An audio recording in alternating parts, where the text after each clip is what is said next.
Welcome to another edition of the Willie Bragg Show. I am your humble host, Willie Bragg. This is kind of an unofficial first streaming of the Willie Bragg Show as an affiliate of the KRTD Media. It will, in about a week or two, it will be official. But the regular time slot on Saturday night will be from 9 p.m. until 11 p.m. That will be the official time slot from 9 p.m. until 11. So mark that on your calendar.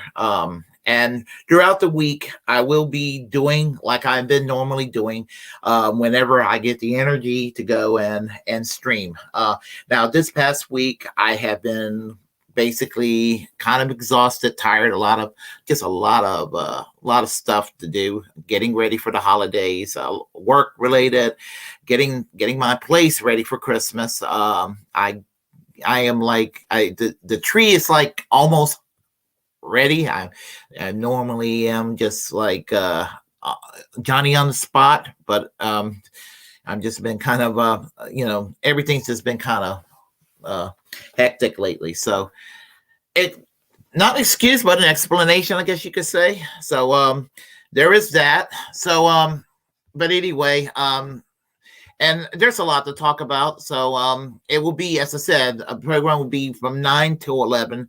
I'm not going to say it will be till 11 tonight, but it may be till 11 tonight. It may be a little bit longer. It may be a little bit shorter. We don't know. We have all kinds of changes coming on this channel here, the Willie Bragg Show. New effects will take place with an upgrade, of course, in my StreamYard. But that will be in a few days when I'm ready to upgrade. So so there is that. So how are y'all doing tonight? And I'm okay. I had an adequate amount of sleep. I just ate dinner and I'm happy. And I'm so happy that I think it's worth celebrating that I'm going to be part of this network. So I want to thank Shane for asking me to belong to the KRTD family. And let me go ahead and do this here. This is to my people, the KRTD family, and all people in independent media on the left. We're all in this together. It's independent content makers, because we're shadow banned all over the place. If they're not shadow banning us on YouTube, they're kicking some of us off of Twitter. You never know. I mean, you never know what's going to happen to us for whatever bullshit reasons. So we're all in this together. We need to support each other, because the right wing are not going to save us, and the establishment shit lives are not going to save us. And some people, some of the more big wigs within even the online left are not going to save us. So we're in this together, because we have a very important message. We have to save this country. We have to save the world from corporate greed, bigotry, environmental degradation, and war. Noble causes, I think, and racism, and homophobia, and all the other evils you can imagine. So, loving to drink. I don't drink as much as I used to, but it is the holidays. So if you celebrate, Merry Christmas and Happy Holidays, and whatever you celebrate. And if you don't celebrate anything, have a great evening. So let me get started on what we're going to talk about. And there's a lot to talk about in the news. I call it the dystopian week in news because that's what I think it was. It was a rather dystopian week in news. So let's get started with some online personalities that we know. And we will start with, I don't know. Let's start with good Lord, where do we begin? If I can find that channel, hold on a second. Okay, all right. Why can't I find it? Oh, here we go. I found it. There we go. Written down the title and had it down and everything, and yet, you know what happens. So anyway, this is from the Amazing Atheist from earlier this week. And I'm going to play a clip from it, and I will comment. It's called "How I Created."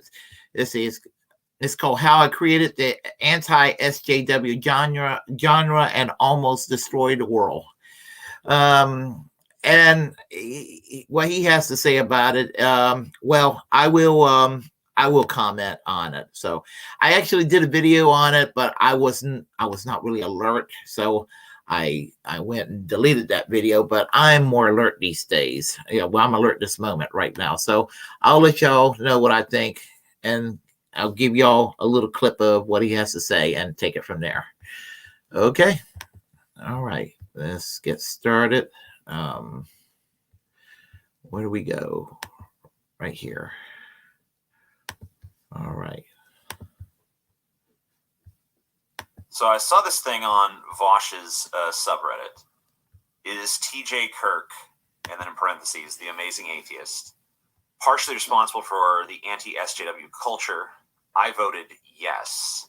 I don't think that I'm partially responsible for anti-SJW culture. I think I'm largely responsible for it, at least as it takes shape on YouTube. I think if you were tracing back the genealogical origins of anti-SJW content on YouTube, the genesis of it would likely be a video that I made several years ago called "It's Only Sexist When Men Do It." I don't think that you can find a better catalyst in YouTube history for there being this jumping off point of now there's all this anti-SJW content coming out. You know, I didn't coin the term anti-SJW or SJW for that matter, but I think I invented. Well, let me do this real quick. I'm so sorry to interrupt him, but I am going to get an ad blocker. So let me just take care of that real quick, and because that's got to stop with the ad blockers or the ads. My boss texted. I am so sorry about that, folks. I am so sorry. So I'm going to put a stop to these annoying ads. So let me take care of that, and I'll let him continue. All right, let's see. All right, it'll be a couple of seconds. I forgot about these little clip things in here that they have. Very unprofessional on my part. There we go. We're going to scroll it back a couple of seconds, and I will let him continue. Please accept my apologies. Very unprofessional on my part. Okay. All right.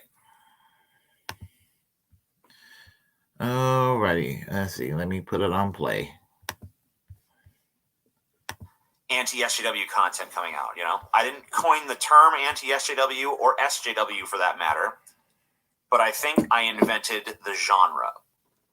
And as the inventor of the genre, I have to say I despise the genre at this point. I almost view what I did in terms of being maybe like a first wave anti-SJW content and what exists now as being like a bastard offspring second or third wave of that content.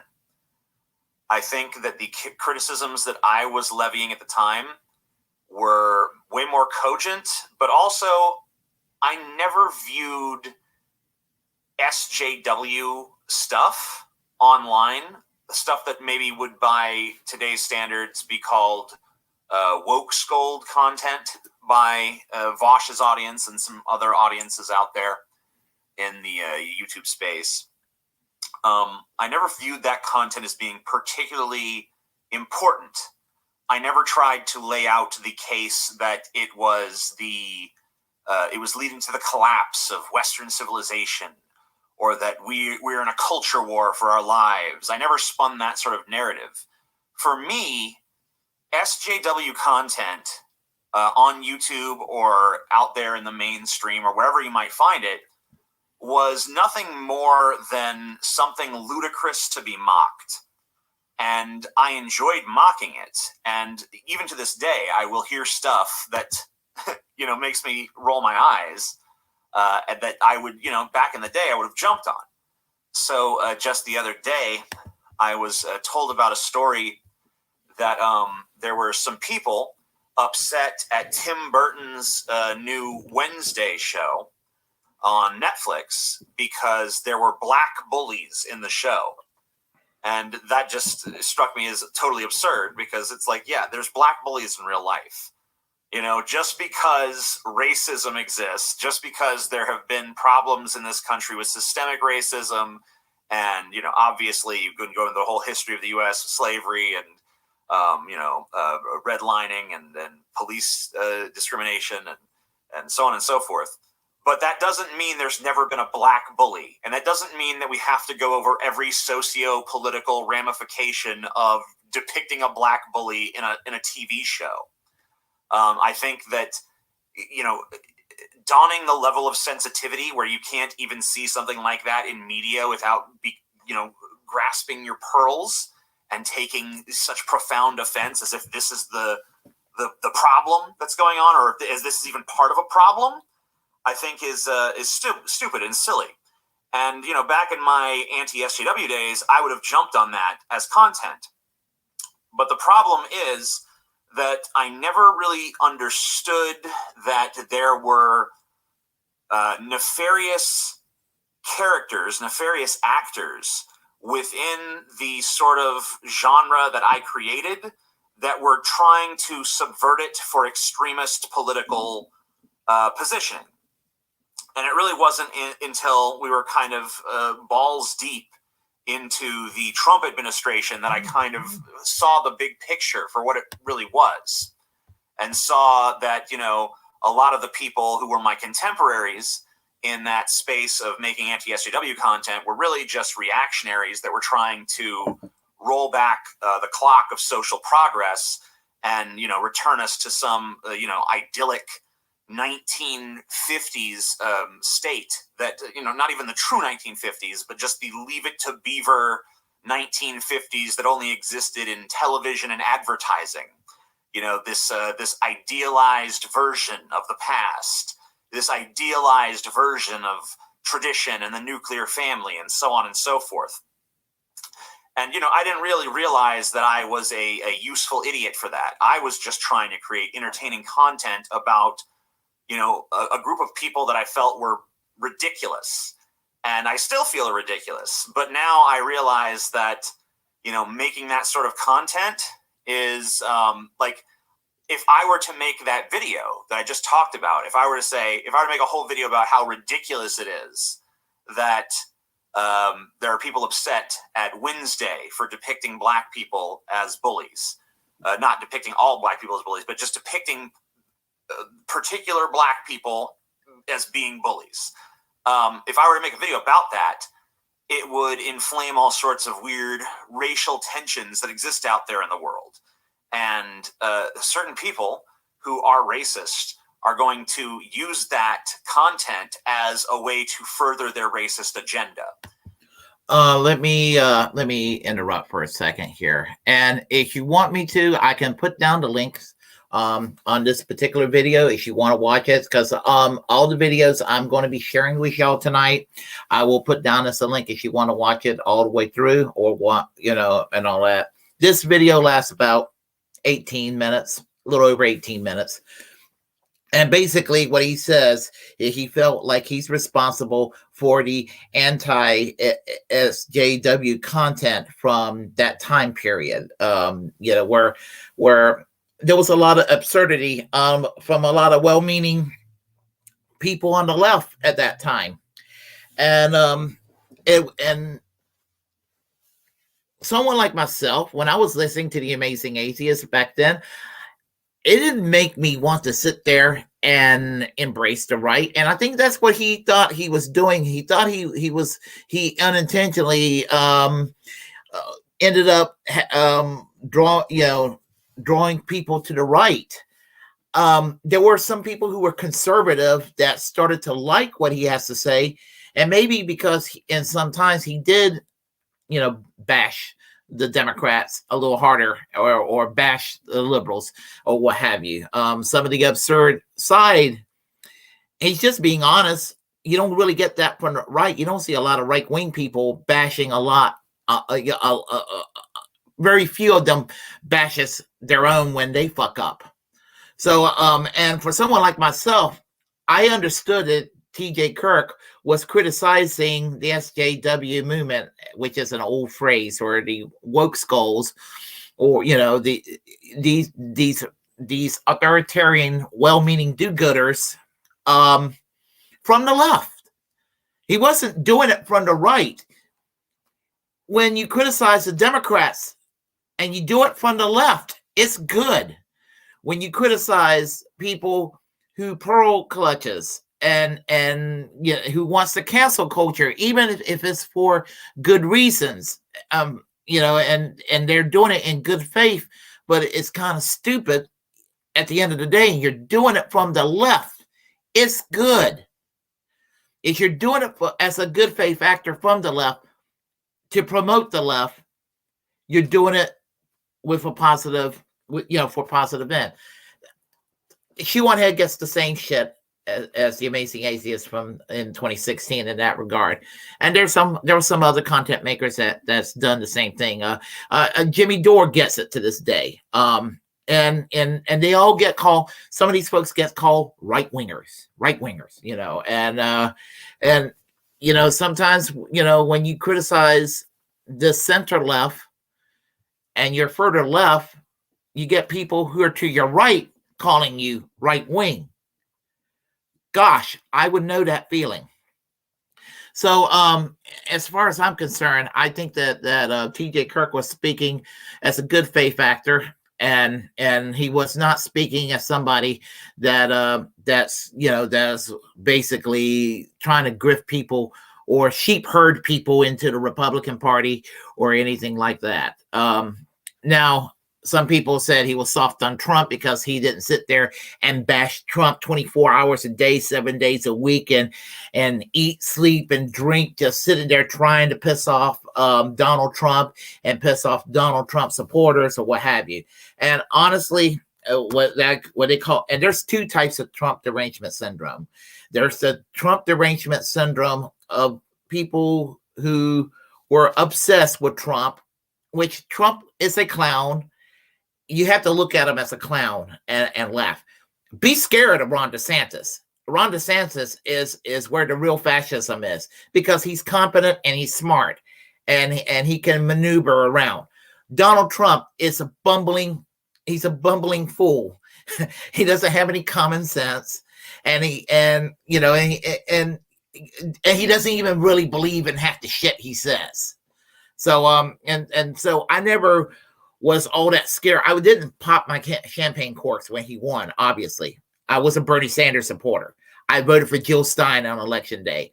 And I had probably about 40% of my friends on the left hating me for what I did, in particular, voting for Jill Stein. And I would do it again.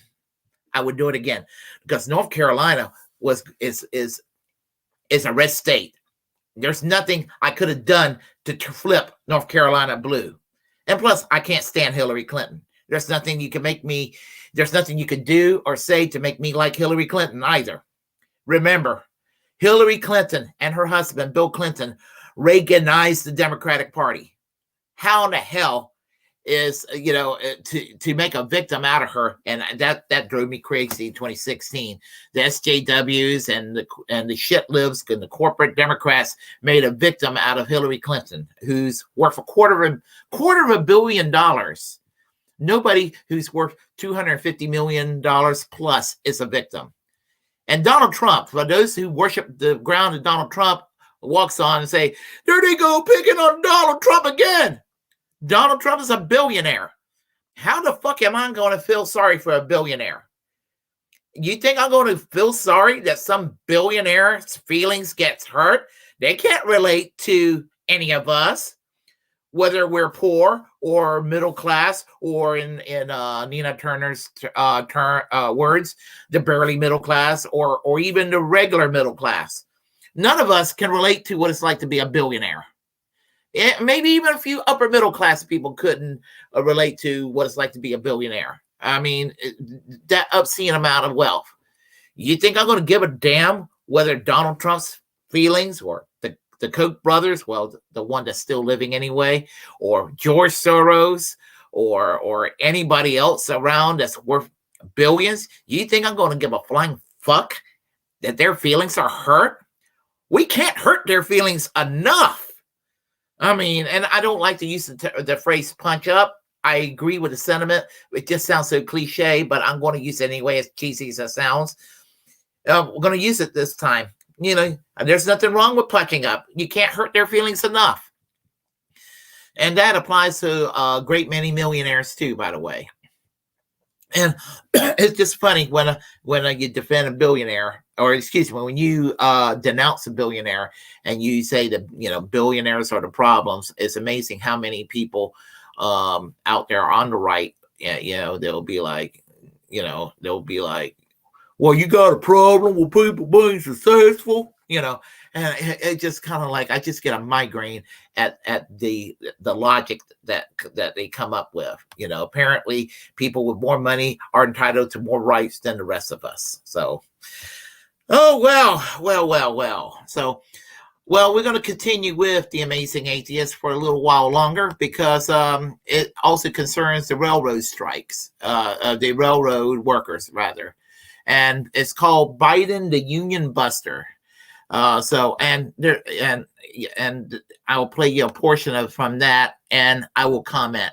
And it concerns AOC. So we'll talk about that. Let me get everything set up over here, and we will get started on that. And if there's any ads that pops up, as I said, I'm going to correct that. So please forgive me as I try to smoothly to take care of that situation if an ad pops up. So, we had that understood.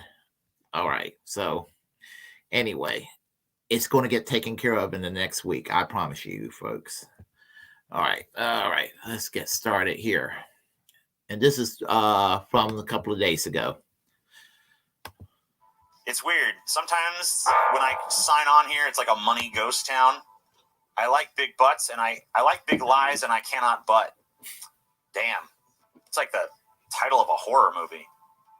Opinions on Doctor Who. Any favorite episodes? I like the ones with the fucking Daleks or whatever. I know that they're like overused, but if I was in control, every episode would be just like have Daleks in it. In fact, I'd rather have a show about the Daleks. And now, this is not quite related to what he was talking about, but I am a Doctor Who fan, and I am inclined to agree that if I was in charge with the show, I would keep the villains consistent. And I am like a cliche Doctor Who fan. Daleks have always been my favorite villains, because that was my first exposure to Doctor Who.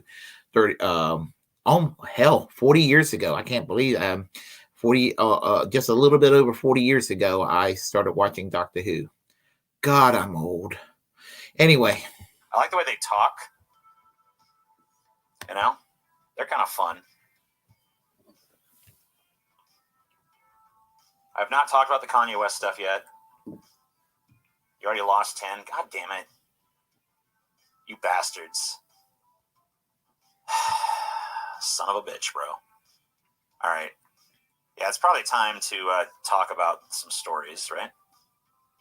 That makes sense to me.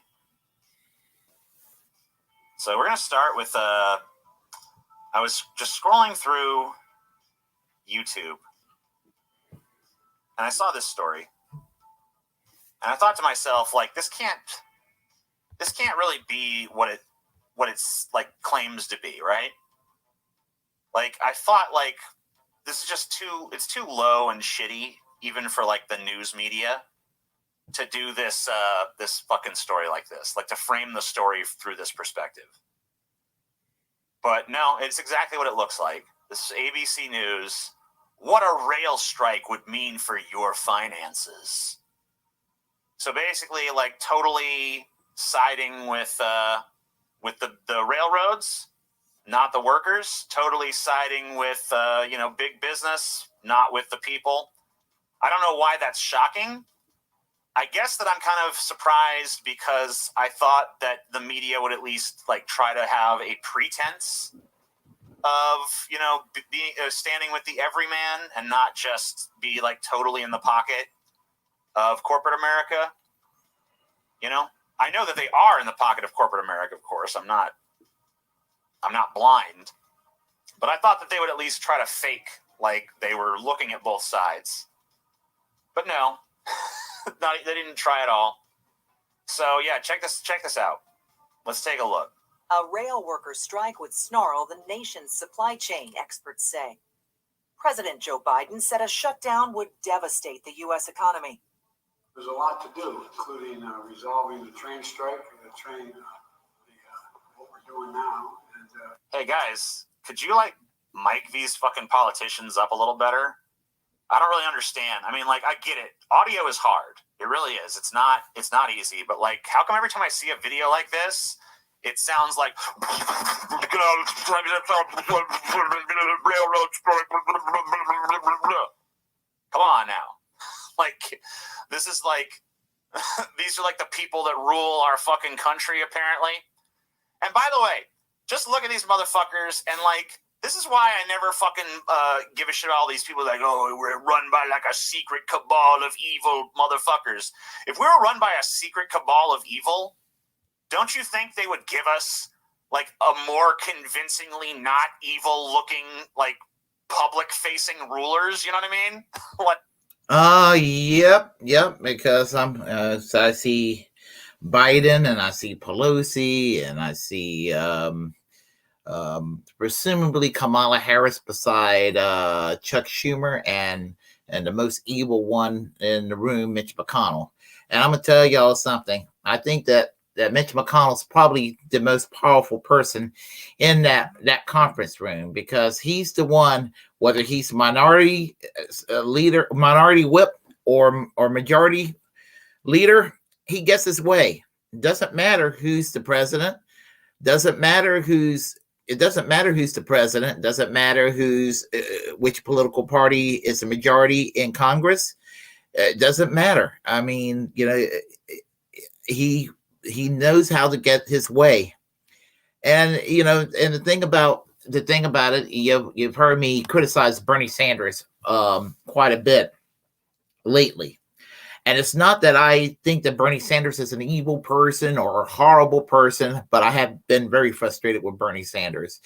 And here's the thing, Bernie Sanders as a U.S. Senator would be a perfect politician if he had the, what's the term, Machiavellian, or if he had the underhanded, the piece of shit attitude that Mitch McConnell has of getting his way. If Bernie Sanders had that attitude, my gosh, we would be Norway. We would be Sweden right now. We would be Denmark. I mean, we would be that. We would not be what we are right now. We can't have nice things in this country because of Mitch McConnell. Oh, Nancy Pelosi doesn't help. Joe Biden doesn't help. Chuck Schumer doesn't help, and Kamala Harris. They're not anything even remotely close to progress. They're all horrible. But Mitch McConnell, And here's the thing with Mitch McConnell. And I'm getting beside the point, but we'll get back to the subject at hand. Here's the thing. Mitch McConnell, they were trying, the Republicans did not get the Senate. And, and I'm not even going to say it was Mitch McConnell's fault that the Republicans didn't get the Senate. It's the right wing, the hardcore right wing. They're so obnoxious that they made inept Democrats not get the ass kicking that they probably, in some ways, one could say, may have deserved because of their inactions. Because the Republicans are so nutty and so far to the right and flirting with fascism the way that they have, I think that regular Americans that veer conservative will be like, keep that shit away from me. That people thought that Mitch McConnell in that Republican in the Senate, the Republicans in the Senate, there were some people that thought that Mitch McConnell wasn't pulling his weight. So they wanted, what was his name, Rick Scott to take over. That wouldn't have been an improvement, Anyway, just sharing my thoughts. I'll let them continue. Like, these people look like fucking an evil council of scumfucks. They're like, next on the agenda, let's burn all the puppies, And so the idea that we need like a secret society of like, they're secretly in control or something. I never buy into that. Because look at the motherfuckers that are openly ruling us. They're already an evil secret society. They're just not secret. What we're doing now, and Congress, I think, has to act to prevent it. It's not an easy call, but I think we have to do it. The economy's at risk. A strike would cause $2 billion a day in lost economic output. We gotta save the economy, you guys. We gotta save the economy. We just gotta do it. Who fucking cares about human beings? Just gotta save the economy. According to the Association of American Railroads, it would likely lead to an increase in prices for a range of goods, including gas and food, experts say. Trade groups say supply shortages would happen if... All right, I just want to let's go through all this stuff here really quick. Okay, let's go all the stuff that's going to happen if the railroad workers strike. Okay, let's just listen to all these. I want us to really fucking pay attention to this now. This is all the stuff that is going to happen if the railroad workers go on strike. A strike would cause $2 billion a day in lost... $2 billion a day. $2 billion a day in economic output. Economic output, according to the Association of American Railroads. $2 billion a day. It would likely lead to an increase in prices for a range of goods, including gas and food. Gas and food prices going up even higher than they already are. Experts say. Trade groups say supply shortages would More happen supply if the strike shortages lasted weeks.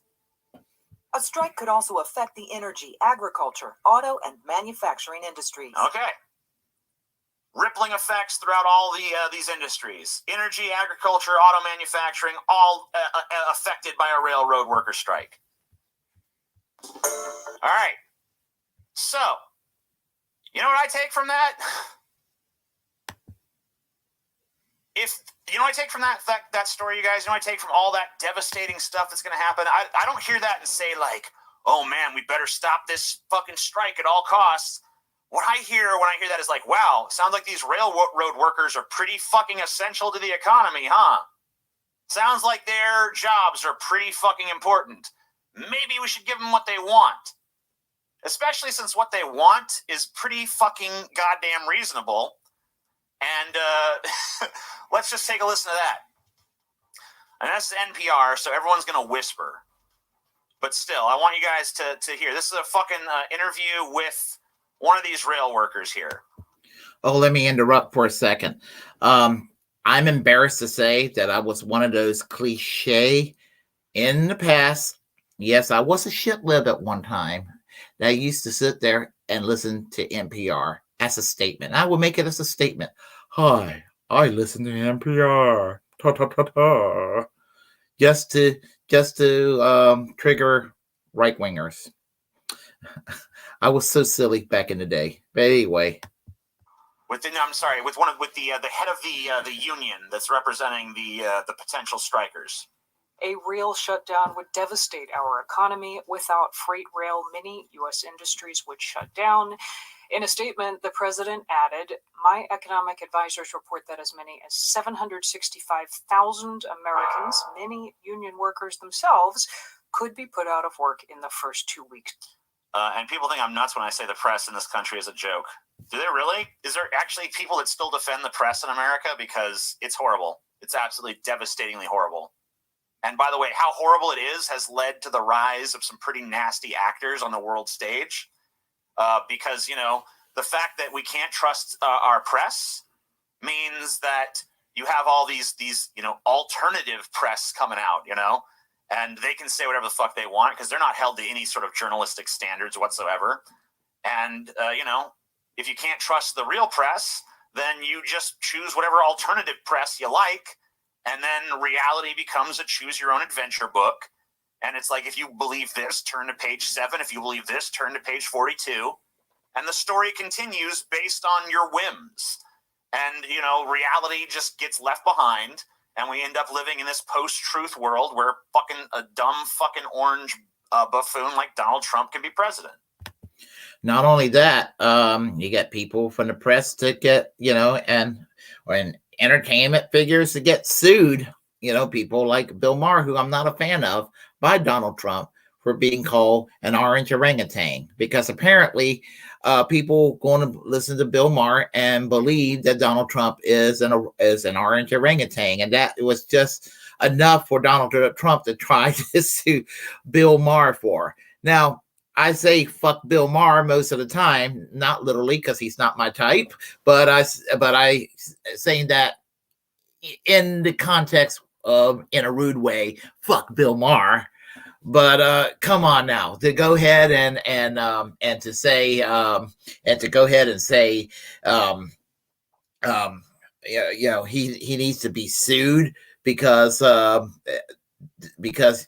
you hurt Donald Trump's feelings, really? And he wants to harmonize the libel laws in the United States with that in Great Britain. Of all the things to copy from Great Britain is the libel laws. That's what Donald Trump, and this is what people call somebody who supports free speech, like Elon Musk supporting free speech. Go ask Garland Nixon, you know, about this, you know, from INN, ask Joe STFU shitlib about this, you know, but people want to make it act like, oh, well, only conservatives and only right wingers get attacked by the media and by social media and by liberal institutions and the left, and they're the only ones. And apparently, when the left speaks, that they roll out the red carpet and allow the left to broadcast their point of view to the world. That's not so. That is not so. Anybody who believes that, I got cheap beach property in Wyoming. I like to sell them. And honestly, when people, quote unquote, on the right are being extremely cancel culture too, you know, again, I thought it was overboard when they did that to Alex Jones and gave him the internet death penalty back in 2018. And if you're going to go and bring back Donald Trump on Twitter, you should bring back Alex Jones too. I'm not a fan of Alex Jones, except when I want a good laugh, but you got to be consistent. And being for free speech of Donald Trump to be on Twitter does not mean committing cancel culture against Garland Nixon or committing cancel culture against someone like Joe STFU shitlib. Just saying. Alone. End quote. Well, this is why the president is now pushing Congress to override the process. And I remember my friend's sister saying not to listen to TJ because he yells. Well, how much NPR do they listen to? Do they listen to a lot of NPR because no one yells? Maybe they just don't want to listen to me because they don't like what I have to say. Maybe my volume level doesn't have much to do with it. And impose a tentative contract with rail worker unions. His administration had reached a deal on that contract earlier this fall, but several unions voted to reject it. They include the Brotherhood of Maintenance of Way Employees, and I am joined now by their president, Tony Cardwell. Right. Mr. Cardwell. Here is the president of one of the unions. This is from the Brotherhood of Maintenance of Way Employees. Cardwell. Mr. Cardwell, welcome to All Things Considered. Thank you for having me on. I appreciate it. Start by telling me who your union represents. I want to hear what kind of jobs they do. Sure, absolutely. We represent all of the, what I call the hardest working members in the railroad. They do all of the track maintenance. We just had $5 come in from Cummy Nipples, who says, "Take pity on me, my lord, and accept this humble peasant's pittance." All right, but you better fucking give me more next time. That's all I can say. And No, thank you very much. I appreciate it. and bridge maintenance and tunnel maintenance. They also do new construction, so they build the track, maintain the track. Everything except for the signal apparatuses. Okay. Sound like a bunch of lazy layabouts to me. Sound like a bunch of fucking. What do they do all day? We lay around in hammocks. You know, we just swing around in a hammock drinking beer out of a coconut like Homer Simpson. That's what we do. I'm heading through the Wendy's drive-thru right now. TJ, what do you want? That's from Riley Weston for $5. Yeah, I'll take a spicy chicken sandwich with I don't know, maybe I don't really want any fries. You can give me like a medium Diet Coke or something. You know what? Make it a medium regular Coke. Let me interject for a minute. Going back a few moments when he was talking about the $2 billion a day that's going to cost the economy with regard to the rail workers not working with the supply chain. The thing about it is, it comes to show when I hear people who will criticize the economics point of view of people like myself, people who wants to create public accountability of the economy. You want to call it progressivism, if socialism is still makes some people too nervous. You want to call it social democracy. You want to call it, a New Deal of FDR's fame, whatever you want to call it. If you want to call it just making sense, common sense economy, call it anything you want. Labels, whatever.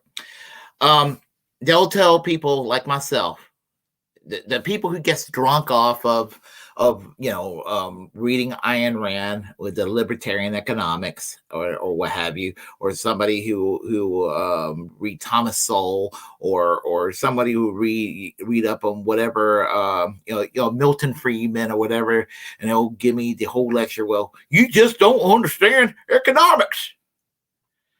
Well, it's a no-brainer. If the supply is not there, and the demand is great, the inflation is going to go up. And what the union workers are wanting, they want sick leave. It's not too much to ask, and they're essential workers. It's not too much to ask for the workers to have sick leave. Now, I mean, and TJ Kirk is going to talk about that a little more in depth in a moment, but I'm going to say my piece about that. And here's the thing about it. It's common sense to sit there and to capitulate to this demand. It's not unreasonable. It's more than reasonable. They need to hire more people, and they need to give sick leave to people. My previous job, even though it was union, did not have sick leave. The dumbasses voted that out of their contract about 11 years before I was hired and voted away 2 additional weeks. So I go figure. But the point is that you got to have sick leave. We're all human beings. You never know when we're going to get sick. You never know when we're not going to feel well or what have you. Everybody should have sick leave. It should be universal. Sick leave should be universal for all employees at all workplaces. It should be. And honestly, they'll tell me I don't know what I'm talking about when I go on my big crusade for universal health care, Medicare for all, which I don't think goes far enough. I personally prefer a UK-style national health service, which is that model in the Western capitalist world would be considered the most socialized medical system in the world. Italy has something similar. I believe New Zealand has something similar to that as well, where the government actually owns the hospitals and directly employs the doctors, the nurses, and medical institutions. I think Spain and Portugal has it too. But anyway, but the rest of them have a single payer system, a public insurance system, or a hybrid system of private insurance and public insurance companies, or some kind of a public option system, or what have you. And it's better than what we have here. But, you know, the thing about it is, if we were to have Medicare for all like they have in Canada or in France or in Sweden, that type of system, you know what would happen to the economy? The economy will not collapse. The economy will improve. It will improve our competitive. It will improve. It will make our economy more competitive. A lot of the outsourcing that we have over the last 40 and 50 years will come to a screeching halt, because one of the biggest reasons we have outsourcing is not because of those unions. When you have 6% of the workforce is union, and we still have companies leaving this country, to them, paying workers $9 an hour is overpaying. They rather go and pay somebody and when I'm choosing a country, I'm not picking on the people of the country. Paying somebody $15 a day in Vietnam or Malaysia, as opposed to going and paying somebody, you know, $15 an hour, or paying somebody $25 an hour. You know, they couldn't do that here. You know. The problem is the medical inflation involved with the health benefits. You eliminate the medical obligation to a lot of these companies. They'll have a lot of money freed up. It's a disguised capital gains tax cut. The kind of things that Republicans bitch about all the time. Well, Republicans, you have single payer Medicare for all. You will have a capital gains tax cuts for companies. They can reinvest in their business. They can actually pay their workers more. People who are lucky enough to belong to a union, they can demand more vacation time, or better pay raises. It's a win-win for everybody, and that connects with the rail workers. They should get their sick leave times, because it will save the economy. They can save the economy right now by capitulating to the unions. It's not unreasonable, honestly. I'm sorry. I'm sorry. I'm just ranting. I'll let them continue. I'll let TJ continue. I'll just get a rate. Okay, so it's if there's a new track needed, a new tunnel needed to get trains from point A to point B, it's your members who are digging it or building it. Correct, and they maintain it. Correct. Okay. So let me turn you to today's news and what your reaction is to word that the president is pushing Congress to intervene. And Speaker Nancy Pelosi says, yeah, she's going to put this to a vote in the House. Yeah, well, we're frustrated because the legislation that's being pushed through the House doesn't include sick leave days, and that was the sticky point this round. And it's sick leave days. That's what we were talking about just now, so I'll let him continue. Sorry about that.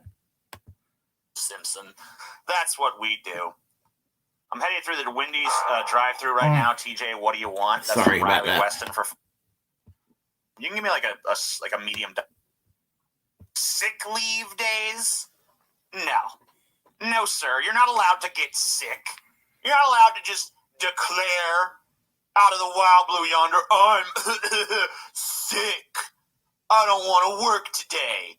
Nah, lazy railway workers, man. I mean, wait. Think about this, guys. Can we think about this for a fucking second, please? Can we think about the fact that we have these railway workers that on one side we're being told that these railway workers are so fucking essential to the economy that Congress needs to intervene. If they fucking strike, it's going to cause $2 billion worth of economic losses every day. It's going to raise prices at the pump. It's going to raise food prices. It's going to affect the auto industry and all kinds of other industries. It's going to be a devastating ripple effect throughout our entire economy. And all they want is can we have some sick days? And we're like, no. Fucking no way. Not on my watch, sicky motherfucker.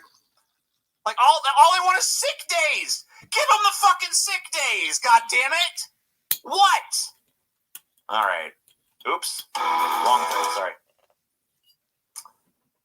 It's still a sticky point that's not being addressed. And our position from the BMWED is that if you're going to impose an agreement on us and stop us from striking, then we should get what we otherwise would have gotten if we did strike. And specifically for sick leave, what are you calling for? We're calling for paid sick time off. Our last negotiation that we had, we proffered 4 days of paid sick time in a single year. And that was the lowest we were willing to go. They were unwilling to negotiate even a single day. They're not willing. Someone in the chat just said they want more sick days, the sick leave, not some. Incorrect. Right now, they have none. They don't have any. They just want some. They were asking for 4 fucking sick days a year. And the fucking rail company, no. Nah.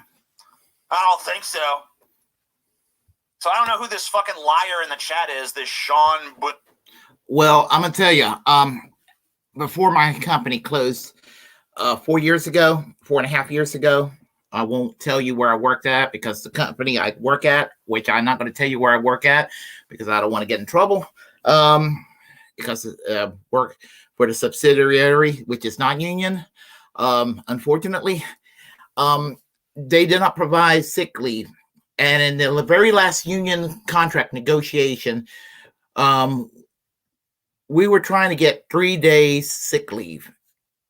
And it was flat out rejected. And because the union is so weak, I can say the name of the union, USCW Local 204, was so freaking weak. And one of the weakest locals in the country.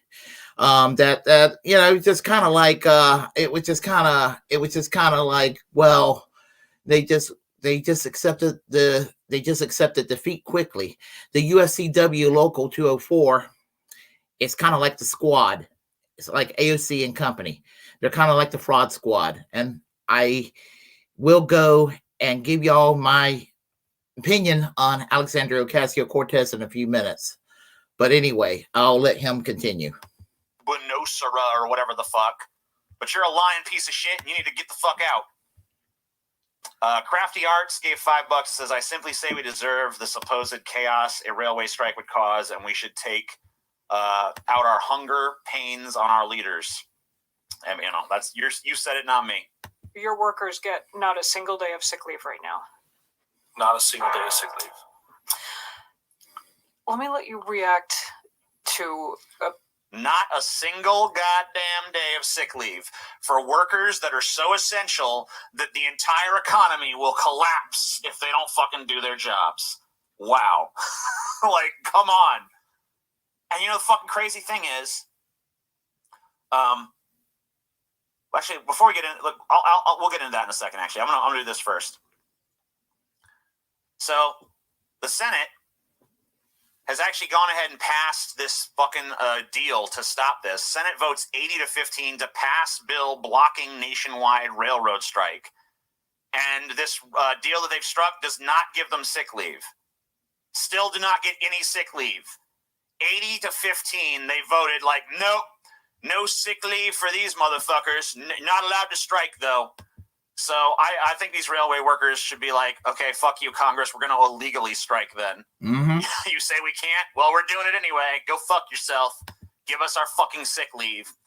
You know, the fucking crazy thing is, too, that Bernie Sanders put forth a bill that would have resolved this with giving them sick leave. And you know who was his ally in that? Ted fucking Cruz, which is such a weird goddamn team up. Ted Cruz unites with Bernie Sanders behind failed push for rail worker sick leave. I mean, how fucking insane is that? Senator Ted Cruz doesn't often find himself in the same camp as the most left-leaning members of the Senate, including Senator Bernie Sanders, the self-described Democratic Socialist from Vermont.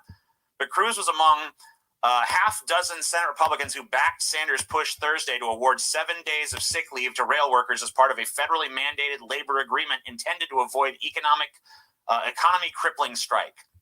The 52-43 tally of the sick leave proposal fell well short of the 60 votes required for adoption. It had the support of nearly all Senate Democrats and the opposition of most Senate Republicans. Before we go further, how fucked up is it? Well, what you're about to hear when you hear about AOC in a second compared to Ted Cruz. If you know me well enough, you know my opinion of Ted Cruz. I think Ted Cruz is the worst of the worst of the worst of the worst of the worst of the worst. I know why Ted Cruz supported the Bernie Sanders bill. I don't care why he supported it. It was the right thing to do. He didn't support this bill because he cared about the rail workers, or he discovered this Trumpian style populism, which is a facade anyway. There's no such a thing as a populist right, by the way. When the populist right sits there and they talk about a populist right and give you culture war bullshit.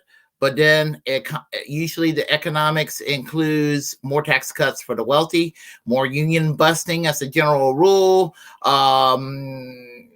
means testing of our entitlement programs, if not gutting away these programs. That's not populism. Not at all. Not at all. Maybe with Rand Paul, his oppositions to war will probably be the closest thing.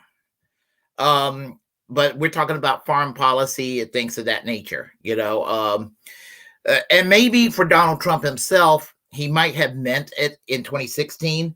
He had a problem implementing the populist right. It's called Mitch McConnell. The Republican Party is Mitch McConnell. It's Mitch McConnell's party. It's not Donald Trump's party. Same thing with Bernie Sanders. If Bernie Sanders would have been president, he would have realized it's not his party because he's an independent. It's Hillary Clinton's party. Remember, Bill and Hillary Clinton Reaganized the Democratic Party in the 1990s, and it is still the political party of George W. Bush and Mitch McConnell regarding to the Republicans. So anyway, just saying. I'll continue.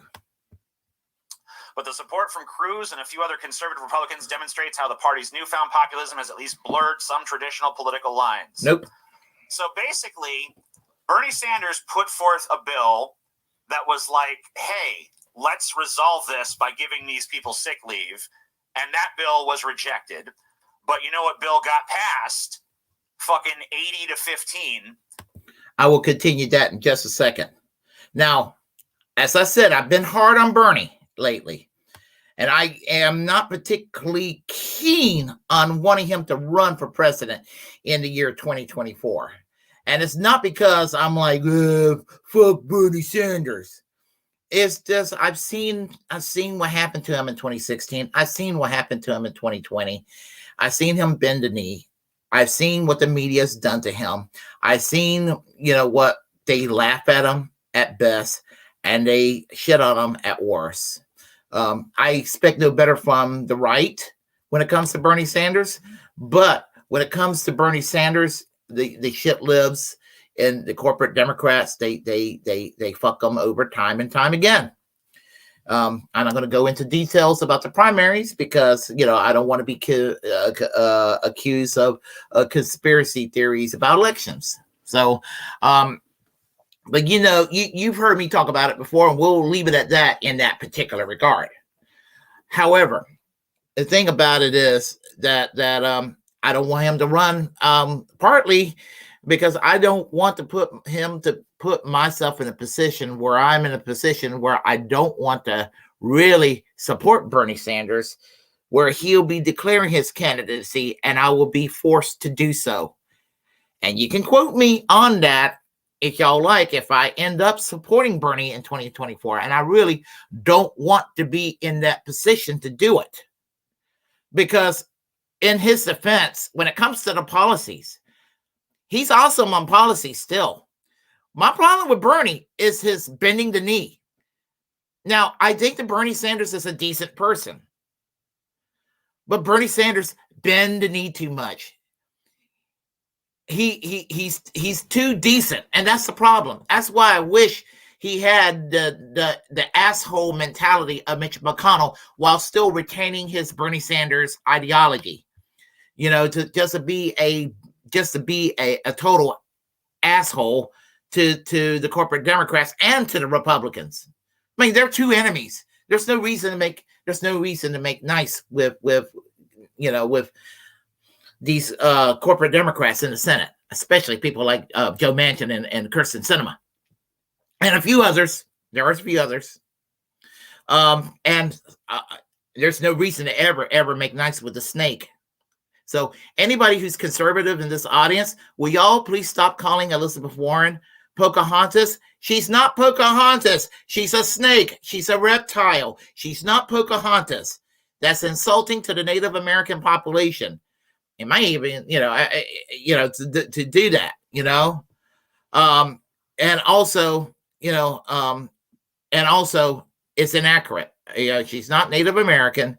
She's a white lady, okay? But with regard to Elizabeth Warren, she is a snake for what she did to Bernie Sanders in Massachusetts. And I still would never forgive her for what she did to Bernie Sanders in Massachusetts, even now that I am critical of Bernie Sanders, bending the knee all the damn time. But anyway, I just wanted to go and say that. And the only way you'll see me enthuse about Bernie Sanders in 2024 running for president if he decides to go and run as a Green Party candidate or seek the Socialist Party USA nomination or run as some nationwide progressive third party or the People's Party or something like that. Then, I will be like the hardcore, obnoxious Bernie bro that you known and love or hated in the past. And here's, and it was one thing a decade or two ago when I used to argue with people on the left who hated Bernie Sanders. At least they were hating him from a principled position. But those who claimed to be so woke and liberal and progressive that hated Bernie Sanders, they were hating him from their right. Those motherfuckers could still fuck off all day long. But anyway, I'm so sorry about that. I'll continue. Let them continue. Let me scroll back here so to keep everything relevant. I'm sorry. Yeah. All right, let's go. Crafty Arts gave $5. Says, I simply say we deserve the supposed chaos a railway strike would cause, and we should take out our hunger pains on our leaders. Y'all heard that before. You said it, not me. Your workers get not a single day of sick leave right now. Not a single day of sick leave.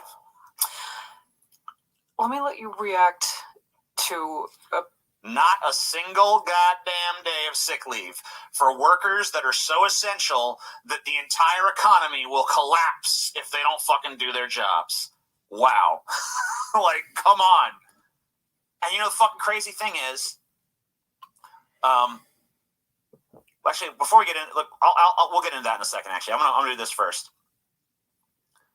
So, the Senate has actually gone ahead and passed this fucking deal to stop this. Senate votes 80-15 to pass bill blocking nationwide railroad strike. And this deal that they've struck does not give them sick leave. Still do not get any sick leave. 80-15, they voted like, nope, no sick leave for these motherfuckers. Not allowed to strike, though. So I think these railway workers should be like, okay, fuck you, Congress. We're going to illegally strike then. You say we can't? Well, we're doing it anyway. Go fuck yourself. Give us our fucking sick leave. The fucking crazy thing is, too, that Bernie Sanders put forth a bill that would have resolved this with giving them sick leave. And you know who was his ally in that? Ted fucking Cruz, which is such a weird goddamn team up. Ted Cruz unites with Bernie Sanders behind failed push for rail worker sick leave. I mean, how fucking insane is that? Senator Ted Cruz doesn't often find himself in the same camp as the most left-leaning members of the Senate, including Senator Bernie Sanders, the self-described Democratic Socialist from Vermont. But Cruz was among half dozen Senate Republicans who backed Sanders' push Thursday to award 7 days of sick leave to rail workers as part of a federally mandated labor agreement intended to avoid economy-crippling strike. The 52-43 tally of the sick leave proposal fell well short of the 60 votes required for adoption. It had the support of nearly all Senate Democrats and the opposition of most Senate Republicans. But the support from Cruz and a few other conservative Republicans demonstrates how the party's newfound populism has at least blurred some traditional political lines. So basically, Bernie Sanders put forth a bill that was like, hey, let's resolve this by giving these people sick leave. And that bill was rejected. But you know what bill got passed? Fucking 80 to 15 was the bill that says, let's just say they can't strike, but not give them sick leave. That's the one that was able to get through. The 15 senators who voted against this terrible version of the bill that doesn't give the workers any concessions whatsoever include Elizabeth Warren, good for her, Bernie Sanders, good for him, and then some Republicans, including Senator Cruz and Senator Hawley. So some of the more, I guess, populist-leaning Republicans. Tucker White 94 says, also engineers, especially newbies, on call 24/7. You could be asleep at 3 a.m., then get a call saying you're driving a train in 2 hours. Yeah, that sounds safe. You know who didn't fucking vote against this terrible nothing for the workers bill is the continually disappointing AOC, who I desperately want to like. I want to like AOC. I really do, because she tweets so magnificently. She always manages to say the right thing on Twitter, doesn't she? But then, when push comes to shove on these big votes, she always votes for the fucking mainstream sellout fucking Democrats, doesn't she? And it's like, I keep waiting for there to be an exception to this. I keep waiting for there to be one fucking issue where she actually sticks to her guns, stands her grounds, doesn't do the fucking wrong thing. But she never fucking does it. She always goddamn capitulates to the fucking mainstream of the party, even when she makes a big spectacle of fucking, oh, I'm against that. I think these workers deserve better treatment. But then she votes for the fucking thing that says, nah, take away their right to strike, but don't give them what they want. Wow. So, yeah, if Congress intervenes, it should be to have the workers' backs and secure their demands in legislation, she tweeted. In another tweet, responding to a union that thanked her for backing railway workers pleased for sick leave provisions, Ocasio-Cortez wrote, stay strong and we've got your back. Nope. She fucking goddamn doesn't. Because when it push came to shove, she voted to protect the economy at the cost of your right to fucking strike. So fuck this bitch. She's not fucking trustworthy. We already knew it, but I'm tired of giving her fucking chances. I'm tired of fucking making excuses for her dumb ass. I have fucking tried to give her the benefit of the doubt, but never, not one fucking time, when it comes down to the fucking wire, does she stand up for what she fucking believes in. Even when she's made a big spectacle of herself on Twitter being like, you know what, railway workers, we got your back, bro. And then she fucking votes for this. She votes for you're not allowed to strike, but you also don't get any fucking concessions. Fuck that. What a stupid bitch. She can go to hell. She's fucking useless. You can fucking like her tweets and stuff. And yeah, you go girl on Twitter. But like, when it comes to actually being a tough legislature that stands up and fights the good fight, she ain't worth a fucking squirt of dog piss, man. She just isn't. And you know, I'm not one of these fucking idiot fraud squad morons who, you know, fucking jumped on this Jimmy Dore bullshit a while back because they wouldn't do this grandstanding fucking shit. But like, you know, it's just been too many times. She's like, yeah, defund the police, and then votes to increase Capitol Police funding. And then, oh, I'm against, you know, Israel's human rights violations, but then votes for Israel. And, you know, then it's like, I'm against these workers not getting these concessions. And then she votes to fucking prevent them from striking. You know, and it's just like, fuck you, bitch. You don't take a stand for any fucking thing. You're all fucking talk. You're all fucking hot air. Shut your fucking mouth. You're just Nancy Pelosi Jr. waiting for fucking Pelosi to croak so that you can take her fucking place. Get fucked. Fuck you. You suck. You ain't worth a fucking squirt of dog piss. Get the fuck out of here. You're fucking useless. Elvings92 gave 5... Okay. And if you want to watch the rest of that, that's that. You know, I will put down the link. I will be glad to put down the link for you in that regard. But isn't that just weird that she would just do to sell out the workers the way she did? And that Ted Cruz voted to the left of Alexandria Ocasio-Cortez. What the fuck is wrong with her? Now I'm gonna tell you, when I first got acquainted with AOC, I like in the spring of 2018. Started reading up on her, checking her out on YouTube. I was excited by AOC and excited by her campaign and her going after Joe Crowley, because Congressman Joe Crowley was a real piece of shit.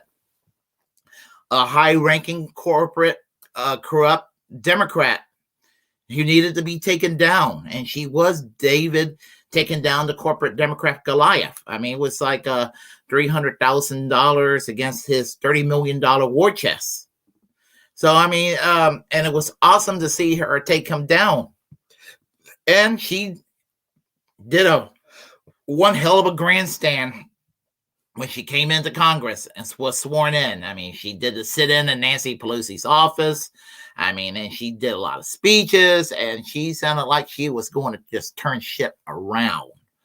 And I, you know, in my new job at the time at work, started working graveyard shift. I told people I sleep better at night in the daytime, knowing that AOC is around there causing a ruckus. She doesn't cause a ruckus. She became part of the problem.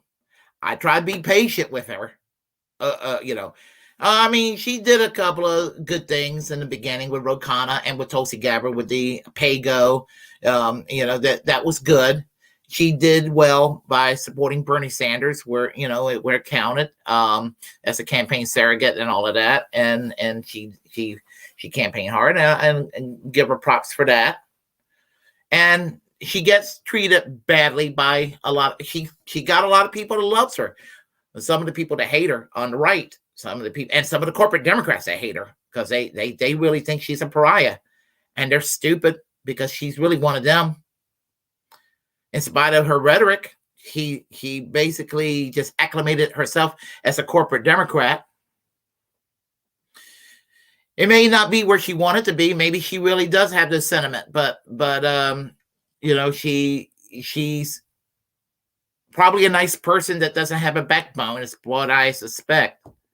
And again, and she's worse than Bernie Sanders in that regard, because I mean, Bernie Sanders has a little more of a backbone than she does. She couldn't fight her way out of a wet paper bag. She let Nancy Pelosi openly. I've seen Nancy Pelosi peck her in the middle of the floor in the U.S. Congress on C-SPAN. I mean, you know, she's disappointing. And all the people that were shouting her down and you know, having some of the shit libs, you know, even Kyle Kulinski's been very critical of AOC overall. But you know, Kyle Kulinski pissed me off about a month and a half ago with that one video where he was acting like AOC was a victim against those two hecklers. Those two hecklers, Vega and Twistle, were based for doing that because you know, I mean, we're on the brink of a nuclear war because of this Russia derangement syndrome that's going on. Doesn't mean I'm a Putin puppet. I get to hear that all the time, how I'm supposedly love Russia, supposedly love Vladimir Putin. If you're on the far right or if you're on the far left or perceive as on the far end of either end of the spectrum, you're accused of being a Russian asset in this country. Only shit libs and neocons are not accused of this, by the way. So, you know, if you're a libertarian or if you're a paleocon or if you're a Green Party member, if you're a socialist or communist, you're accused of being a Putin puppet. So, you know, that's just how it is in this country right now. And so it is what it is. But I'm tired of defending AOC. The big slap in the face was force the vote. Now, did I think that Jimmy Dore was a little over the top at the time when he said, fuck you, to AOC? I thought that was a little harsh at the time. And I thought for a while, yeah, I like Jimmy Dore and all. I thought, okay, he's a little harsh on Bernie and AOC. I thought for a while, I was like, I understand the anger. I embrace the anger. I watched the show. I like Jimmy Dore. I've seen Jimmy Dore live in concert. But, you know, I thought, you know, there's sometimes he's just a little harsh on the squad and Bernie, even though I do understand it and empathize. But no, I take it back. I actually 100% identify with it now. I totally understand now. I do. She's been a hardcore letdown. And so what I'm going to do, I made a promise to Lucy that I was going to do this earlier today. If I could find a tweet. Let's see here.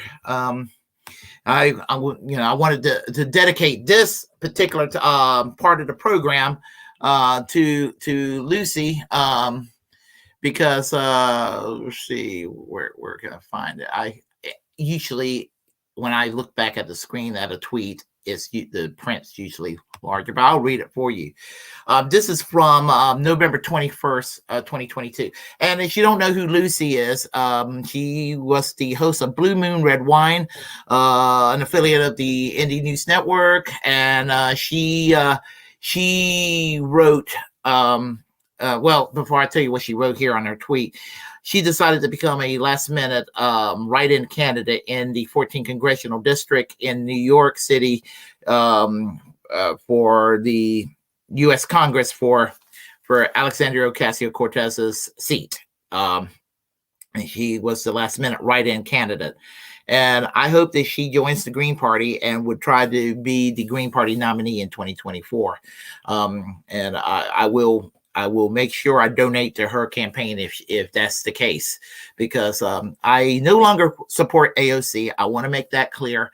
I don't even critically support AOC any longer. I want to make that clear. I no longer critically support the AOC anymore. I used to maybe have said, well, that's the best we got. If the best we got is to become Alexandria Ocasio-Pelosi, I don't want any part of it. I don't want any part of it. 30 years ago, Nancy Pelosi promised Medicare for all. She doesn't talk about it anymore. And the same thing's happening to Alexandria Ocasio-Cortez.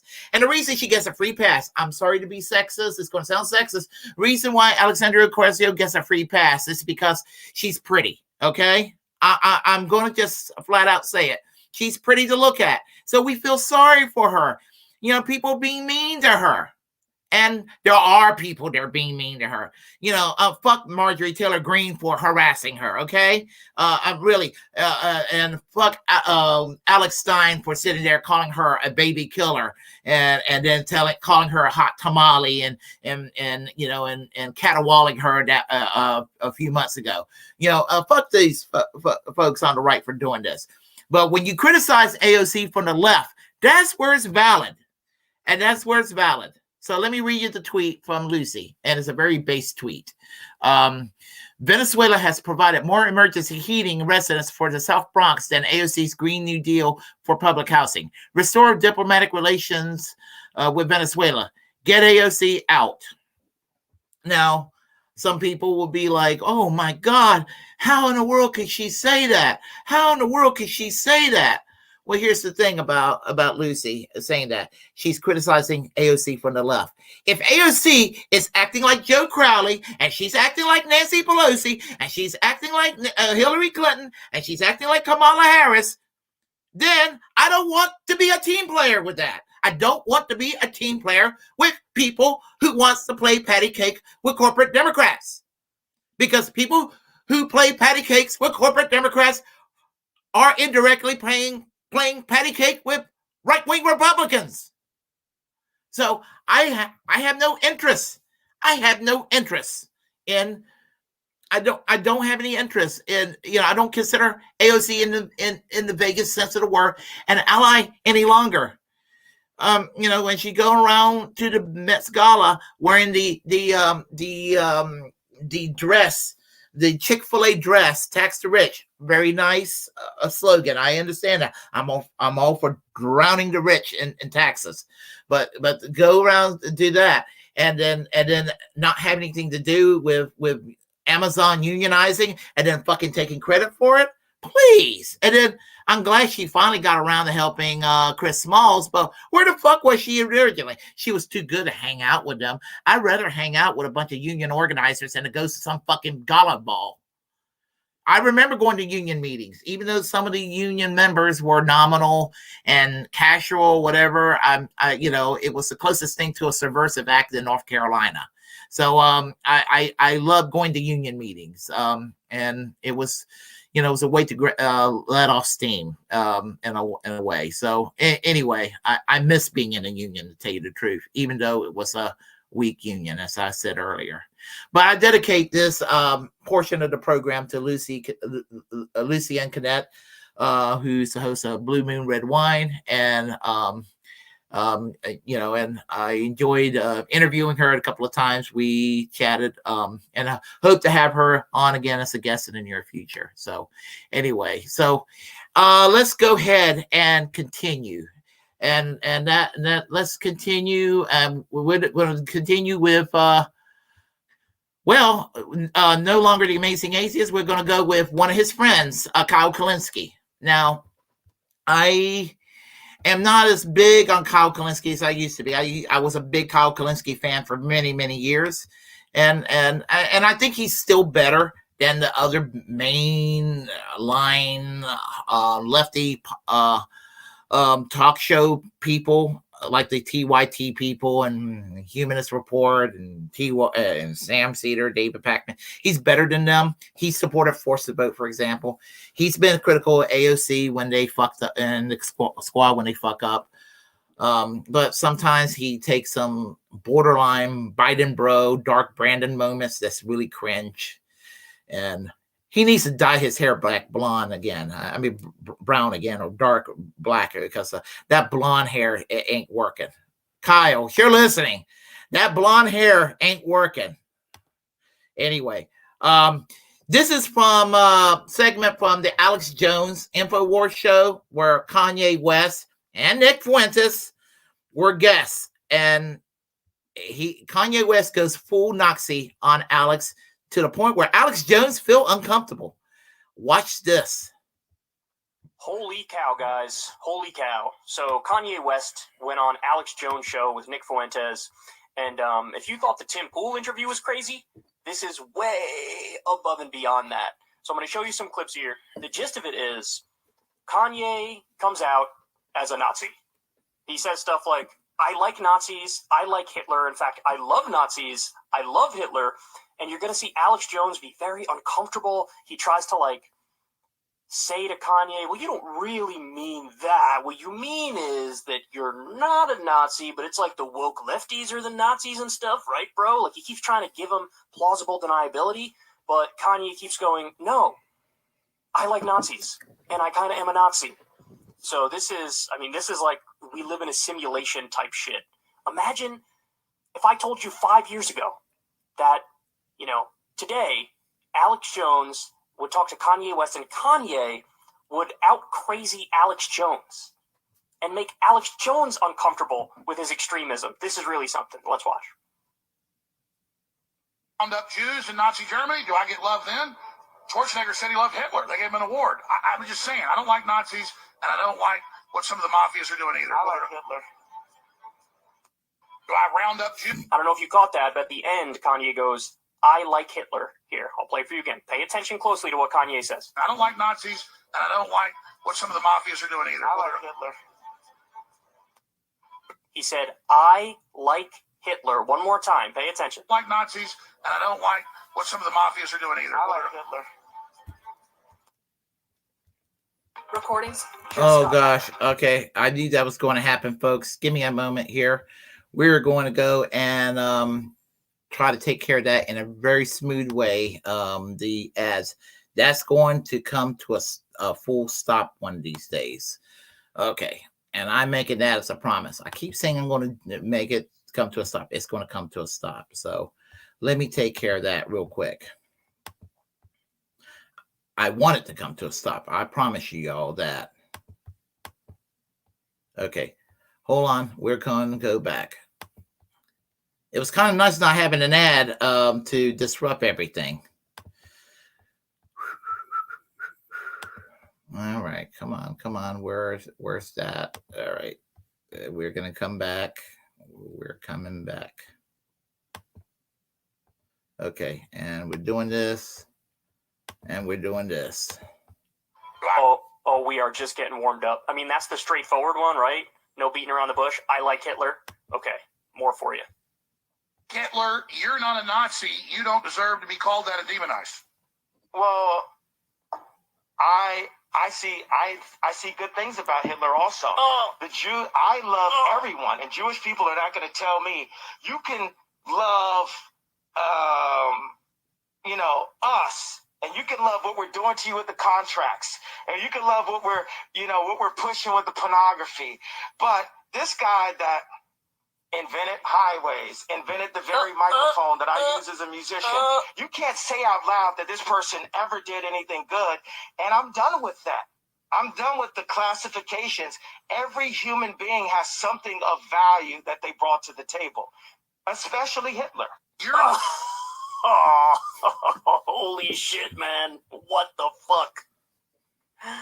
Oh my god. Somebody get this guy institutionalized and on some lithium ASAP, bro. I mean, this is a mix of like extreme untreated bipolar disorder, mental illness, plus going down the wrong YouTube rabbit hole, the wrong internet rabbit hole, and now he's just a fucking mess, and he's way more extreme than Alex Jones. All right, one more time, because there's parts of this I want to break down. Not Hitler, you're not a Nazi. You don't deserve to be called that and demonized. Well, I see good things about Hitler also. I love everyone, and Jewish people are not going to tell me you can love, us, and you can love what we're doing to you with the contracts. See, what we're doing to you with the contracts. What, like every Jewish person is some sort of executive getting people in contracts? That's absurd. One of my best friends, Jewish, works at a sporting goods company. Another one, Jewish, works in an emergency room as a doctor. Like, what are we talking about here, dude? It's not like every Jewish person has a position of power. In fact, there are many Jewish people who are still oppressed, still in the lower classes. There is no, like, secret smoke-filled backroom cabal where they're plotting to screw you over, yay. There is no, like, next-level coordination here. What are you talking about? You can love what we're pushing with the pornography. But again, that's old anti-Semitic trope, man. This is straight out of neo-Nazi outlets. This idea that, like, the Jews are pushing pornography on Western civilization to destroy it. What the fuck? This guy that invented highways, invented the very microphone that I use as a musician. He's saying Hitler invented highways.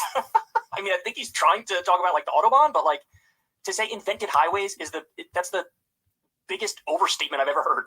You can't say out loud that this person ever did anything good, and I'm done with that. I'm done with the classifications. Every human being has something of value that they brought to the table, especially Hitler.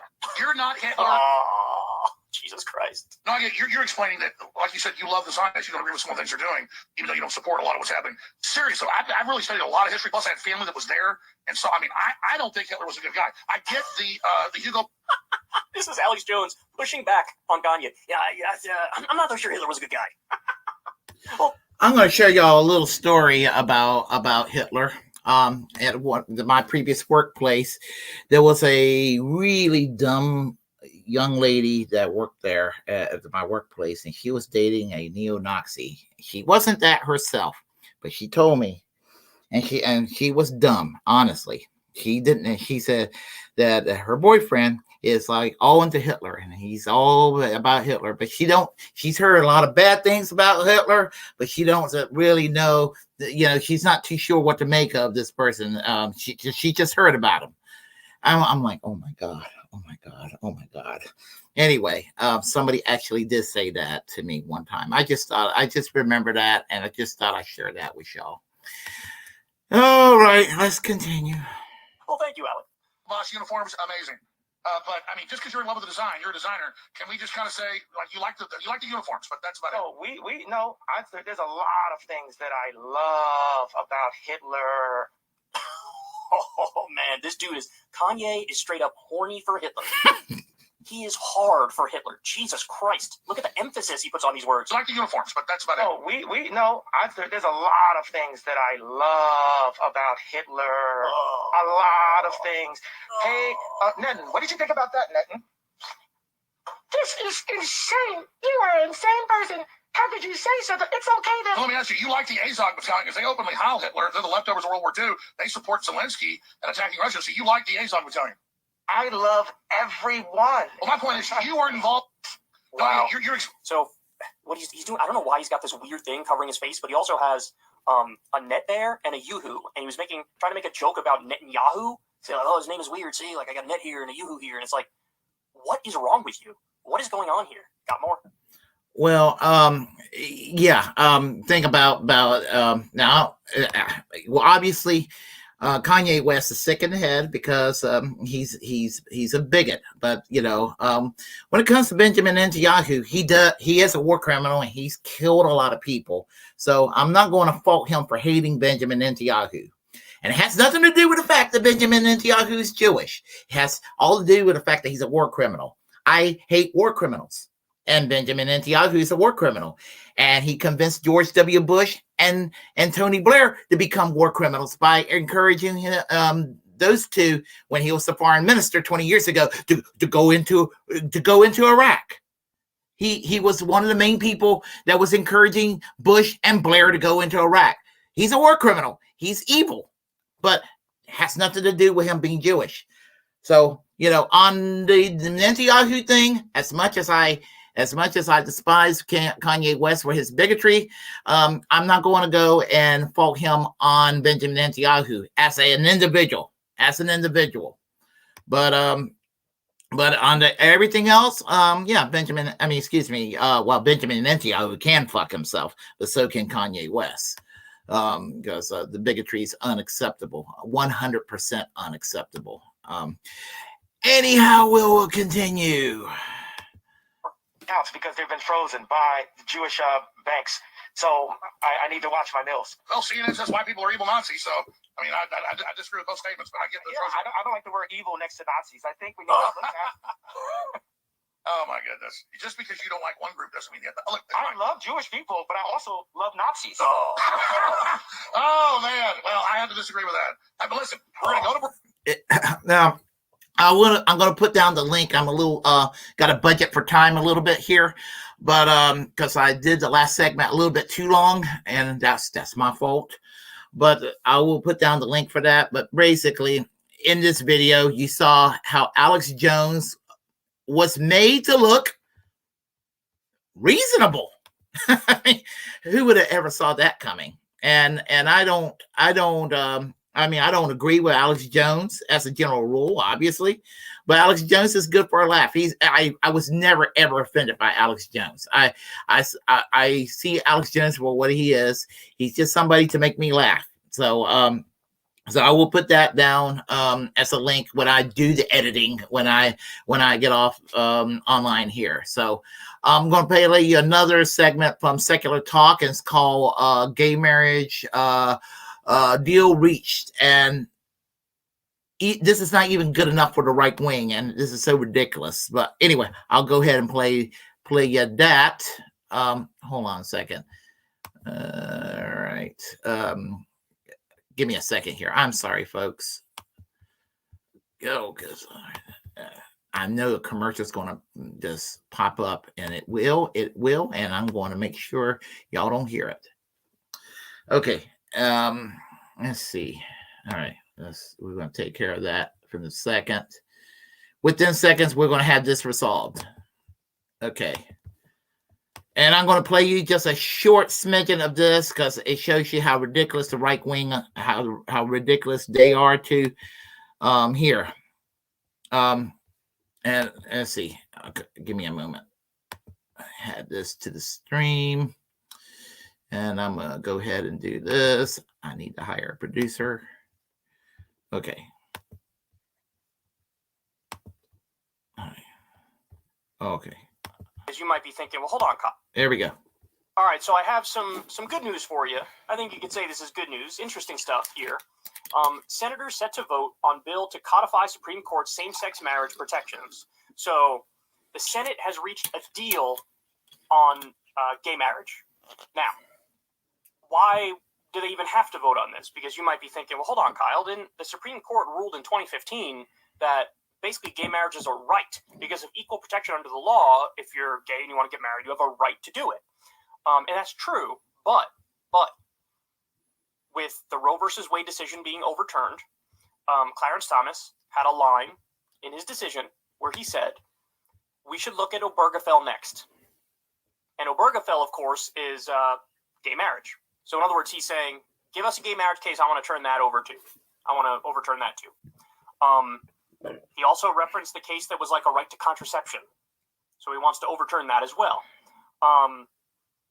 Interestingly enough, what was left out was interracial marriage, because Clarence Thomas is interracially married. He thinks that is worthy of protection, but not gay marriage and not right to contraception. So anyway, there are fears that, hey, maybe at some point, we don't know when, they could overthrow gay marriage and say, no, this is the wrong interpretation of the Constitution. You have no right to gay marriage. So now that leaves it to the Senate to legislatively do it. The Senate and the House would have to pass it into law and just make it a law. Okay, so at first they weren't able to get it through. And we covered that. 157 Republicans in the House voted against gay marriage. And there weren't enough Senate Republicans that would vote for gay marriage. So, well, what's this deal they reached? How do they change it in order to get the votes that they need? Well, that's where this article comes into play. So here's what they say in the Hill. The Senate is set to vote this week on a bill to codify the Supreme Court's same-sex marriage protections after a bipartisan group of senators unveiled a deal earlier Monday, signaling they believe they have the votes to get past a filibuster and move the measure to President Biden's desk. So they have over 60 votes. Senate Majority Leader Chuck Schumer filed cloture on the legislation on Monday, teeing up the first vote on the measure for Wednesday. The New York Democrats' move indicates that the updated bill has the support of 10 Senate Republicans needed. The New Deal updates language from before the election and includes provisions to assuage GOP members on religious liberty-related issues. Okay, interesting. Because my top priority is to get things done in a bipartisan way whenever we can. We determined that this legislation was too important to risk failure, so we waited to give bipartisanship a chance. Schumer said in a statement, I hope for the sake of tens of millions of Americans that at least 10 Republicans will vote with us to protect marriage equality into law soon. The rights and dignity of millions of Americans depend on it. So here are the 5 senators. A group of 5 senators, Tammy Baldwin, Susan Collins, Kirsten Sinema, Rob Portman, and Tom Tillis, released the updated legislation which protects nonprofit religious organizations from providing services in support of same-sex marriage. So, in other words, there's some concessions here to try to get it through, to try to get the number of votes that you need to get it through. One of the concessions is, if you're a nonprofit religious organization, you don't have to provide gay marriage services. So in other words, it's like certain religious institutions can reject performing a gay marriage if they so want to. But a gay couple would still have a right to get married. They just have to go to a place that would willingly sort of accept them. That's part of the compromise. It would also protect religious liberty and conscience protections under the Constitution and federal law.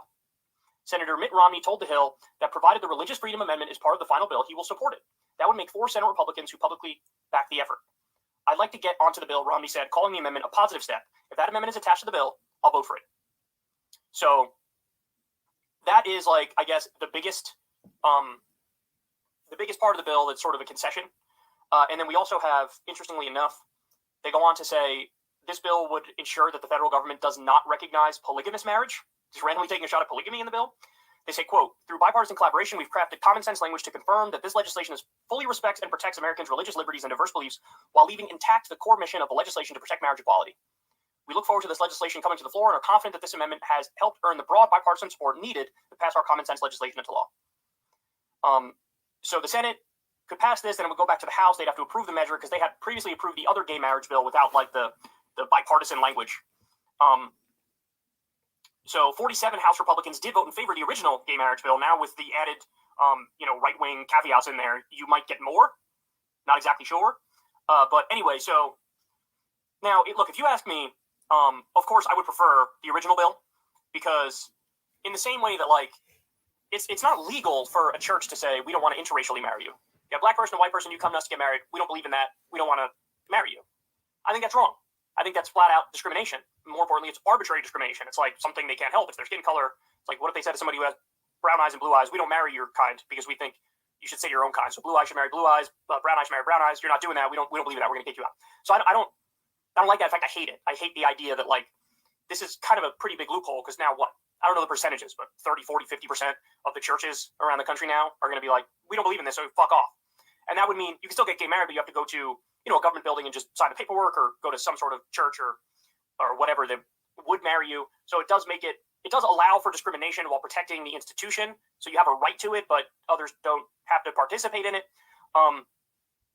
So it is a compromise. Don't get it twisted. It is a compromise. Now, if you tell me, hey man, let's say the Supreme Court overturns gay marriage, and you could either have this bill pass or nothing pass. Well, obviously I'm going to take this bill because at least. Okay, and I'm going to put this bill. I'm going to put this video down as a link if you want to watch all the way through because Ben Shapiro goes nuts, and I would put it on high speed for Ben Shapiro, but would it sound any different if I put it on high speed? And then you get to hear Matt Walsh be Matt Walsh, which he's a piece of shit. So I just have a minor disagreement with Kyle Kulinski about that, and I am for the bill that passed, and I'm for the bill as it was amended and everything. A friend of mine, a gay friend of mine who is a pastor, and he and I had a discussion about this about a decade ago, and he told me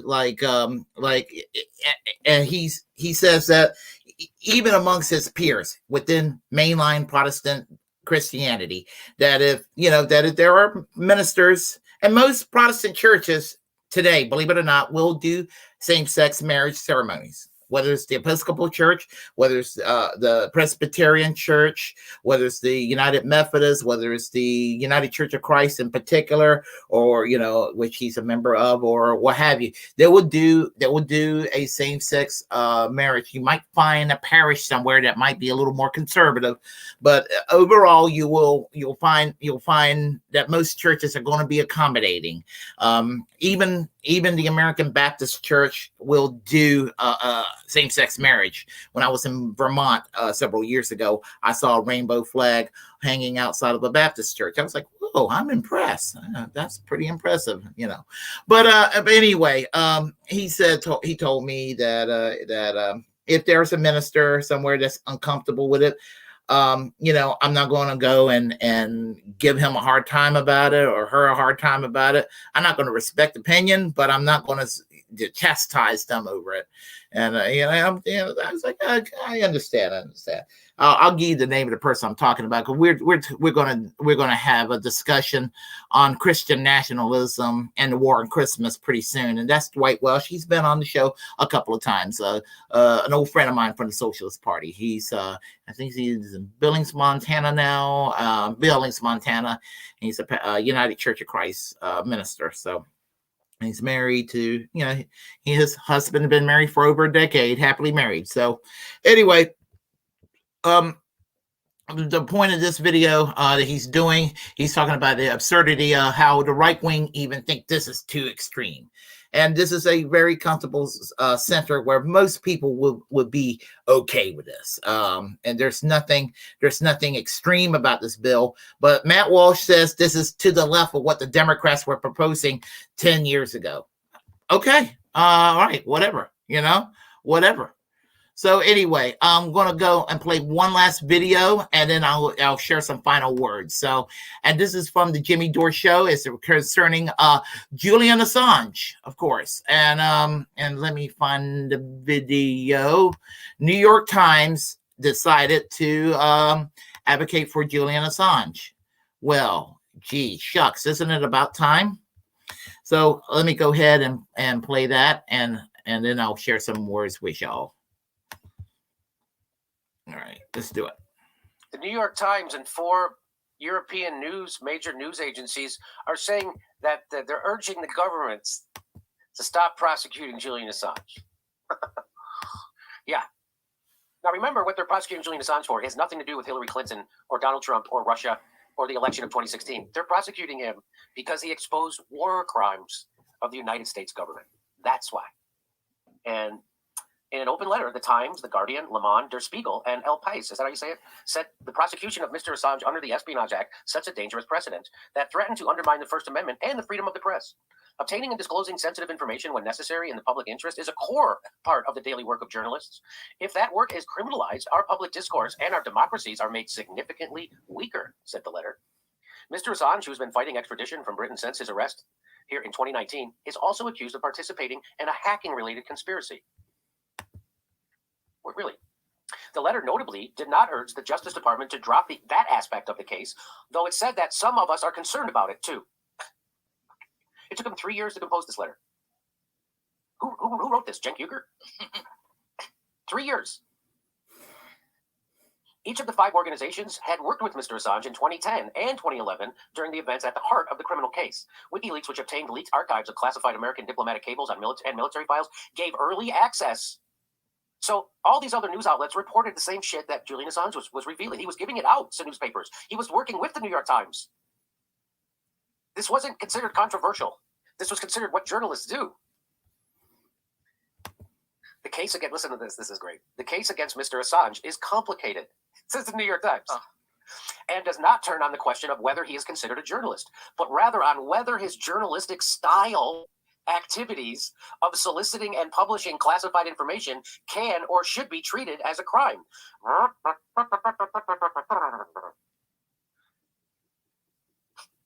Are you shitting me? So now they're gonna, so now, you know, everybody says he's not a journalist. They're pretending, oh, no, he is, for sure. But it's his journalist style. What? This is the New York Times. This is why we have a show. Because the New York Times is a piece of shit fucking propaganda rag run by billionaires in bed with the military industrial complex and the government. I've always thought New York Times was a joke. And here's how you know that. Read this fucking article. The letter comes as Attorney General Merrick Garland has sought to rein in ways in which the Justice Department has made it harder for journalists to do their jobs. In October, he issued new regulations that ban the use of subpoenas, warrants, or court orders to seize reporters' communications records or demand their notes or testimony in an effort to uncover confidential sources in leak investigations. So this is the New York Times trying to pretend that Trump did all this anti-journalism shit, but the Biden administration are up pro-journalism. Except Joe Biden was the vice president to Barack Obama, who prosecuted more journalists than using than all the presidents combined. Yeah, that's it. So this is called propaganda. That's why we have a show, and that's why the New York Times is propaganda, because that's what this is. Mr. Assange and WikiLeaks catapulted to global fame in 2010 when he began publishing classified. Yeah, Chelsea Manning, a former Army intelligence analyst, had provided the archives to WikiLeaks. So what they're trying to say was that Julian Assange hacked, that would be illegal. Julian Assange stole these, that would be illegal. Or Julian Assange encouraged Chelsea Manning to commit this illegal act, that would also be illegal. They tortured Chelsea Manning, trying to get Chelsea Manning to say that about Julian Assange, and he wouldn't, or she wouldn't. Ms. Manning's disclosures amounted to one of the most extraordinary leaks in American history. They included about 250,000 State Department cables that revealed many secret things about the world dossiers about Guantanamo Bay, logs of significant events in the Afghanistan and Iraq wars that divulged, among other things, that civilian casualties were higher than the official estimates. The open letter notes that the Obama administration had weighed charging Mr. Assange in connection with the Manning leaks, but it did not do so. Why? Because if they were going to prosecute Julian Assange and WikiLeaks, they would have to also prosecute the New York Times for releasing the exact same information. That is still the case. That's the crux of the matter right there. I mean, they want to basically cover their asses, and the New York Times, because if you can go after Julian Assange and put him in prison for 175 years under the Espionage Act, then they'll go after the New York Times, and if you start going after the New York Times, you can go after anybody. And so they're running scared. They fucked them over for many years, and now they're realizing, I don't know if I can respect the New York Times. They're just covering their asses, but they were willing to fuck them over all these years. And, and I know people who were kind of okay with Julian Assange, but because they felt like that he was the reason that Donald Trump became president, for telling the truth about what the Democrats did, the DNC did back in during the 2016 year 2016. I mean, we and even going back where the Bush Cheney era neocons, the people who were defending that shit during the Obama years, acting like he wasn't Bush Cheney enough when he was acting very Bush and Cheney. That stuff that he was exposing, we already knew anyway. We already knew about what went on in Guantanamo Bay, and some of the other torture programs. We already knew about some of the crimes that was being produced by the United States, and some of the skullduggery being done by this country. It doesn't take a rocket scientist to figure this out. And so, honestly, to go after Julian Assange is a vessel. It's a vessel to go to attack the First Amendment, to attack freedom of the press, and and you go and attack Julian Assange, and he's being tortured in Belmarsh prison right now. They want him to die. They really do want him to die. They're never going to bring him here to the United States. I promise you, the United States government will not bring him. He's going to probably die in the prison, because if they bring him here, the whole fucking world's going to know about this case, and they don't want this publicity. They're doing everything they can to slowly kill this guy, and they're working with the British government to do this. I'm glad that I'm not monetized yet, because I would certainly lose monetization for saying this, and who knows what can happen to me for divulging into the truth about Julian Assange right now. But the thing about it is that if you care about the free speech and the First Amendment, I don't care what side of the fence you're on or what. I don't even know what the political views are of Julian. I don't know if he's a leftist. I don't know if he's right wing. I don't know what his political point of view is. I do know this: he's a whistleblower, and he spoke the fucking truth. So did Ed Snowden. And and have people like Bosch wants to throw Julian Assange under the bus, but want to protect Ed Snowden. He's correct to want to protect Ed Snowden, but want to throw Julian Assange over the bus because he says, oh, all the people who are supportive of Julian Assange has a hate boner for Hillary Clinton. That's beside the point. Yeah, I do have a hate boner for Hillary Clinton, but I would have had a hate boner for Hillary Clinton regardless. She wanted to go and drone strike him. She wanted to go drone strike at him. So I have no use for Hillary. I have one more reason to hate her. So, but anyway, and I'm going to leave a link down here for this video if you want to watch it all the way through. But the point I'm trying to make is that Julian Assange, it's important that we continue to work on his behalf, and because we're not doing it necessarily for him, we're doing it for all of us who care about First Amendment, freedom of the press, freedom of speech, and for people, not that I consider myself any edgy. I'm not a journalist. I'm just a commentator. I'm just somebody who runs my mouth. But for people like myself and other independent content makers, and maybe even somebody in the mainstream press and media that's willing to tell the truth, and that sometimes happens. We're doing it for to advocate for Julian Assange is to advocate for all of us out there. And there are many Julian Assanges out there right now in our midst, whether, Aaron Maté is Julian Assange, Max Blumenthal is Julian Assange, Glenn Greenwald is Julian Assange. And so it was just kind of like, that's just this way.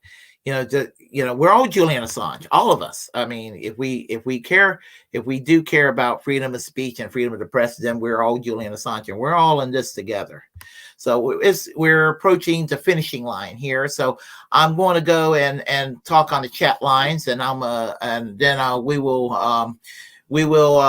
part ways for the evening, and I'll be doing this every Saturday night from now on from 9 to 11. So. Kelly, this is before I started streaming. She says, oh, wait a minute. That was my response to Kelly. Hold on a second here. She said, eating dinner, but listening, and happy Saturday. I'm drinking heavily tonight. Happy Saturday. I'm celebrating because of the my position here, KRTD Media. Snipe Hunter said hi Snipe Hunter, how are you? Let's see, hope you're going to be at the secret show tonight, Kelly. Same. Snipe Hunter. Hot retarded chicks, hey, how are you? Les Bones, how are you? Jimmy, how are you? I'm looking forward to Monday when you and I will be co-hosting together, and I'm looking forward to you and I co-hosting my program together. So that's going to be really cool. Let's see here. KRTD. Woohoo. Yes, you can tell I'm drinking a lot with the way I went. Woohoo. Let's see here. All right. Let's see here. Everybody's saying hi and good vibes to everybody. And Journey. I know Journey. Hey, Journey. Good times. How are you? All right. And everybody's saying hi to each other. So I'm kind of scrolling quick because I'm budgeting for time and I'm not leaving anybody out at all. So Google account. I think I know who you are. The audio sounds bad. Oh, I hope not. Oh gosh. Okay. If it is, I'm going to try to fix that. Let's see. Hey fam. Hey, Warren, how are you today? let's see here. Less Bones, Extra Boy. Let's see. All righty. All right. Happy Saturday, gorgeous. All right. All right. Hey, Snipe. Yeah. Everybody's saying hi here. Let's see. And here's where we got. Let's see. Kelly says it's quite telling that Ted Cruz's daughter recoiled when he tried to give her a kiss at a campaign stop. Oh, I remember that. That was quite a cringe sight to see and behold. Hey, Daryl, how are you? We are all Putin puppets. Apparently, I get called that several times a week. Let's see. My Ukrainian wife was standing Putin, but before it was cool. Here's the thing about let's see. Actually, Ukrainian women are beautiful. I've actually I knew a Ukrainian woman named Iliana, and my gosh, she was very attractive, exceptionally attractive. Let's see here. Eat more rich. Yep. Eat the rich. Let's see. Ahead of her time. Let's see. I did not see that coming. That's funny. Let's see. Damn, I'm late. No, you're fine, Nikki. You're fine. I want to let me say something to Nikki. Nikki, I'm going to toast to you. You actually are the reason why I'm actually with KRTD Media and co-hosting once a month on What with Jimmy, and she's going to be co-hosting with me once a month. That's right, folks. Jimmy Sutherland from What will be co-hosting on my program, the Willie Bragg Show, once a month. We're going to negotiate a time where we're going to do this. I'm looking forward to that. Let's see here. Nick Fuentes says, excuse me, Anthony said, Nick Fuentes praises Stalin. That's a weird one. Yeah, well, Nick Fuentes is a weird one anyway. Let's see here. Let's see. I'm scrolling down. Hold on, folks. Let's see here. All right. Let's see. All right. Nick used to be a Cookie Monster analogy to denying the Holocaust. Oh, I saw that on Hassan Piker's thing. That was crazy. That was nutty. Let's see. Yeah, when Alex Jones is a reasonable person in the room, and something is very, very wrong. Now, I had a dream once about Alex Jones, and Alex Jones saw me, and he recognized me. He thought he knew I was a socialist, and he ran toward me like he was going to attack me. And he was like, move out of the way! I'm trying to save this republic. And then he ran past me. I was just like, what the fuck, Let's see. Kyle's blonde hair. Yeah, he needs to dye that hair back to the black color. That's really fucked up. Let's see. Let me see. There's some weird Saved by the Bell role play thing that while Crystal claps Kyle's cheeks. Just my theory. He lives in the night. I understand Kyle a little bit in that regard. He lives in the 1990s and early 2000s, and I'm culturally stuck in the year 1986. I can promise you that. So I empathize in that regard. I think that happens to a lot of us. We stuck in an era, we stick with it. Anthony said theory. Let's see. Kyle, let's see. How you doing, Sean? That's our favorite conservative here. He's a good guy though. The entire Breaking Points and Secular Talk chats on election day in agreement, as well as Kyle's hair is getting his cheeks clapped. Oh yeah. Let's see. Free Assange. Yep. Free Assange. Free Julie. Isn't that the truth? Yeah. See here. All right. See. What the hell? What the hell? See. What the hell? It looks like they unsubbed me from your channel. No wonder I didn't see your streams lately. I just saw that right now. No problem, Nikki.